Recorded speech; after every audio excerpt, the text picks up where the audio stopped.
Bismillahirrahmanirrahim. Assalamu alaikum, my dear students. This is me, Bilal Ahmad, and you were watching my YouTube channel, All Pak Forces. Students, अगर आपने 2024 में PF के किसी भी trade में apply किया है, चाहे वो एरो ट्रेड हो, चाहे वो स्पोर्ट्समैन हो, तो आज के जो एमसीक्यूज़ है वर्बल इंटेलिजेंस टेस्ट के एमसीक्यूज़ है, और ये आपके आने वाले एग्ज़ाम्स के लिए बहुत ज़्यादा ज़रूरी है। तो आप लोगों ने वीडियो के साथ एंड तक जुड़े रहना है और वीडियो को कहीं से भी स्किप नहीं करना। और वीडियो के लास्ट में मैं आप लोगों के साथ एक ऐसा ट्रिक शेयर करूंगा जिससे आप अपने वर्बल इंटेलिजेंस टेस्ट को आसानी से पास कर सकते हो। So without wasting any time, let's start the video.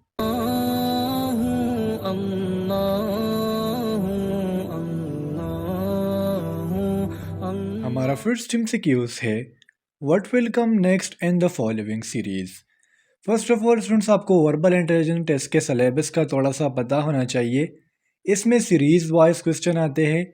इस तरह आपको बाज़ एमसीक्यूज दिए होंगे कि which of the following is different from the rest, यानी हमारे पास जो ऑप्शंस होंगे उसमें डिफरेंट कौन सा है। या आपको इस तरह रेशो प्रोपोर्शनल वाले क्वेश्चंस आएंगे, परसेंटेज वाले क्वेश्चंस आएंगे, तो आपने इन तमाम एमसीक्यूज पे प्रैक्टिस करके जाना है। अब जिस तरह हमें सीरीज दिया गया है 2, 4, 8, 16, अब अगर इस सीरीज पे आप फोकस करो तो इधर हमारे पास हो रही है मल्टीप्लिकेशन। फर्स्ट ऑफ ऑल किया क्या, 2 को 2 से मल्टीप्लाई किया तो आ गया 4, 4 को 2 से मल्टीप्लाई किया तो आ गया 8, 8 को 2 से मल्टीप्लाई किया तो आ गया 16। अब आगे 16 आंसर है, तो 16 को हम अगेन मल्टीप्लाई करेंगे 2 के साथ, तो हमारा आंसर आ जाएगा 32।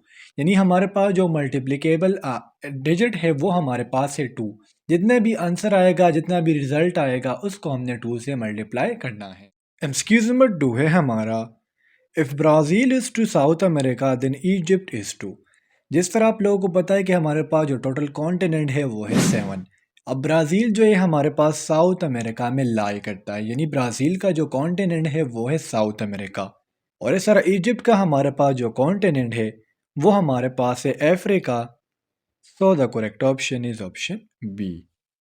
एक्सक्यूज नंबर 3 है हमारा, what will come next in the following series. Again जिस तरह मैंने आपको शुरू में बताया कि आपने सीरीज को कंप्लीट करना होता है। अगर आप स्टार्ट से अल्फ़ाबेट स्टार्ट करो, ए बी सी, यानी इन्होंने एक अल्फ़ाबेट जोड़ा है और सी लिखा है।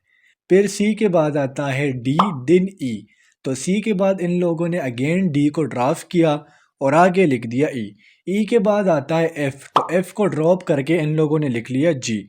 जी के बाद अगला अल्फ़ाबेट होगा एच, और एच के बाद जब हम मतलब जी के बाद एच को ड्रॉप करेंगे तो हमारे पास आगे आंसर आएगा आई। So the correct option is option A, यानी एक अल्फ़ाबेट आपने लिखना है और एक अल्फ़ाबेट को जोड़ना है। ये सीरीज चेंज भी आ सकता है, सिर्फ आपको ट्रैक का पता होना चाहिए। एक्सक्यूज नंबर 4 है हमारा, which of the following is different from the rest. नीचे दिए गए ऑप्शंस में हमारे पास डिफरेंट कौन सा है। तो इधर इसका हमारे पास जो करेक्ट ऑप्शन है वो है ऑप्शन सी, मीन एक्सरसाइज। अब मैं आप लोगों को रीज़न भी बता देता हूँ कि एक्सरसाइज हमारे पास डिफरेंट क्यों है। अगर हम फुटबॉल की बात करें, टेनिस की बात करें और हॉकी की बात करें, तीनों हमारे पास गेम्स है और एक्सरसाइज का एक ज़रिया है। तो इधर हम ये नहीं कह सकते कि फ़ुटबॉल हमारे पास डिफरेंस है। एक्सरसाइज को मैंने डिफरेंट इसलिए कहा क्योंकि हमारे पास जो फुटबॉल है, टेनिस है और हॉकी है, ये तीनों एक्सरसाइज में आते हैं। अब इस तरह के मज़ीद जो क्वेश्चंस आते हैं उसमें आपको दिया होगा नीचे, लेट सपोज लाहौर दिया है, कराची दिया है, क्वेटा दिया है और इस्लामाबाद दिया है। तब आप मुझे ये बताओ, अगर आपको ये 4 ऑप्शंस दी गई हो, क्वेटा, लाहौर, कराची और इस्लामाबाद, फिर आप क्या कहोगे कि इसमें डिफरेंट कौन सा है। तो ये आप लोगों ने मुझे कमेंट सेक्शन में बता देना है। एक्सक्यूज नंबर 5 है हमारा, mountain is to high then train is to. अगर माउंटेन हमारे पास हाई होता है, यानी एक माउंटेन है तो इसकी हाइट होती है, ठीक है, तो ट्रेन हमारे पास जो है वो लंबा होता है। तो लंबे के लिए हम वर्ड यूज़ करते हैं लेंथ का। If mountain is high then train is to length. Excuse number 6 है हमारा, Iraq is to Baghdad then Iran is to.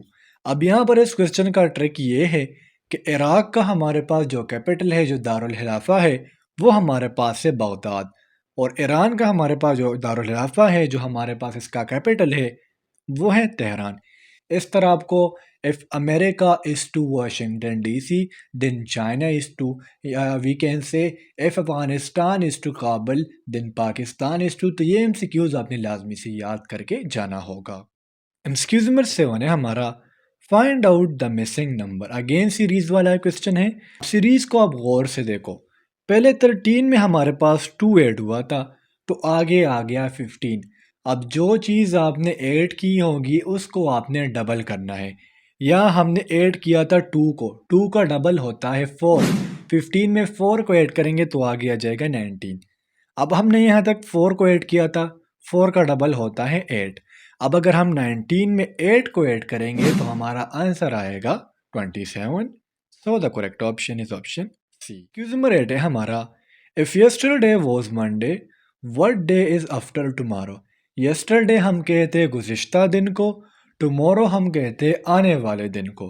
यानी अगर मेरा गुज़िश्ता दिन मंडे था, गुज़िश्ता दिन हमारे पास मंडे था, तो हमारा आज का दिन हो जाएगा ट्यूसडे, टुमारो हमारा हो जाएगा Wednesday, and the day after tomorrow यानी कल वाले दिन को छोड़ के अगला दिन कौन सा होगा, तो वो होगा थर्सडे। एक दफ़ा फिर आप लोगों को बता दूं, गुज़िश्ता दिन मेरा मंडे था, हमारा मौजूदा दिन हो जाएगा Tuesday, and the day after tomorrow यानी कल वाले दिन को छोड़ के तो कल हमारा हो जाएगा Wednesday, and the next day will be Thursday. So हमारा जो करेक्ट ऑप्शन है वो है ऑप्शन डी। एक्सक्यूज नंबर 9 है हमारा, if river is coded as 1 2 3 4 5 and fever is coded as 6 4 7 3 4 5, then what stands for year. अब यहाँ पर आप लोगों ने करना क्या, इसका एक इजी ट्रिक ये है कि आर का कोड है 1, इस तरह आई का कोड है 2, वी का कोड है 3, ई का कोड है 4 और आर का कोड है 5। दिन फीवर में आप लोग देखो, 6 कोड जो है वो एफ का है, इस तरह 4 ई का है, 7 ए का है, 3 जो है वी का है, 4 जो है अगेन ई का है और 5 जो है आर का है। अब ई का कोड हमारे पास क्या है, ई का कोड है 4, ए का कोड हमारे पास है 7 और आर का कोड है 5। So the correct option is option C. Excuse number 10 है हमारा, Aslam was 21 year old in 1945, how old will be he in 1965। ये एमसीक्यूज जो है ये मुझसे इंटरव्यू में क्वेश्चन किया गया था। अगर आप 1967 में इतने के थे तो अभी आप कितने के होंगे। तो देखिए एक सिंपल सी बात है, 1945 में असलम कितने का था, 21 का था। फिर 1945 से लेकर 1965 तक कितने साल गुजरे, 20। तो लाजमी सी बात है अगर 1945 में असलम जो है 21 साल का है तो 20 साल बाद वो 41 का होगा। So the correct option is option B. Excuse number 11 है हमारा, hair is to air as close is to. अब यहाँ पर दो कन्फ्यूजन है। फर्स्ट ऑफ ऑल तो ये कि हेयर जो सुनना होता है उसका ताल्लुक हमारे पास कानों से है, और क्लोज हम हमेशा करते हैं डोर को। एक बात, एक सोल्यूशन था इसका ये हो गया। सेकंड सोल्यूशन, अगर हम हेयर पर फोकस करें तो इसका एज कट करके आगे एयर बनाया गया है। तो सेम लाइक दैट अगर हम क्लोज का सी कट करें तो आगे हम लोज भी बना सकते हैं। एक्सक्यूज नंबर 12 है हमारा, मेडिसिन का ताल्लुक है क्योर से, दिन बुक का ताल्लुक किस चीज़ से है। मेडिसिन मीन दवाई और क्योर मीन इलाज, यानी हम दवाई का आके इलाज करते हैं।